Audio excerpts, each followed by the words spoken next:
দহন জ্বালায় জ্বলছে গোটা বঙ্গ। সবথেকে বেশি তাপমাত্রার গ্রাফ উঠতে দেখা গিয়েছে পশ্চিমের জেলাগুলিতে। এদিন 44 ডিগ্রি সেলসিয়াস ছুঁয়ে ফেলল বাঁকুড়ার তাপমাত্রা। হাওয়া অফিস বলছে দক্ষিণবঙ্গে তাপপ্রবাহের সতর্কবার্তা থাকছে বুধবার পর্যন্ত। 6 জেলায় চরম তাপপ্রবাহের পূর্বাভাস। বাতাসে রীতিমতো আগুন ঝরবে দুই মেদিনীপুর, ঝাড়গ্রাম, বাঁকুড়া, পশ্চিম বর্ধমান, বীরভূমে। এই জেলাগুলিতে তাপপ্রবাহের লাল সতর্কতা থাকছে আজ। কলকাতা সহ বাকি 9 জেলায় তাপপ্রবাহের কমলা সতর্কতা জারি। সোমবার থেকে কিছু জেলায় বিক্ষিপ্তভাবে হালকা বৃষ্টির পূর্বাভাস দিচ্ছে হাওয়া অফিস। বেশি বৃষ্টি হতে পারে উপকূলবর্তী জেলাগুলিতে। পূর্ব মেদিনীপুর, ঝাড়গ্রাম, পশ্চিম মেদিনীপুরে হালকা বৃষ্টির পূর্বাভাস রয়েছে। তবে মঙ্গলবার থেকে বৃষ্টির পরিমাণ কিছুটা বাড়তে পারে। তবে বৃষ্টি হলেও অস্বস্তিকর আবহাওয়ার হাত থেকে এখনই রক্ষা নেই বলে মনে করছেন আবহাওয়াবিদরা। সোম মঙ্গলে তাপমাত্রা সামান্যই কমতে পারে, তাতে অস্বস্তি বিশেষ কমবে না। এদিন কলকাতার তাপমাত্রা স্বাভাবিকের থেকে 5 ডিগ্রি সেলসিয়াস পর্যন্ত বেড়ে গিয়েছে।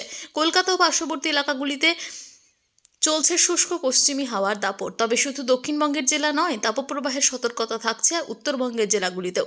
আগামী কয়েকদিন উত্তরবঙ্গের নিচের দিকের 3 জেলাতে গরম ও অস্বস্তি বাড়বে বলে জানাচ্ছে হাওয়া অফিস।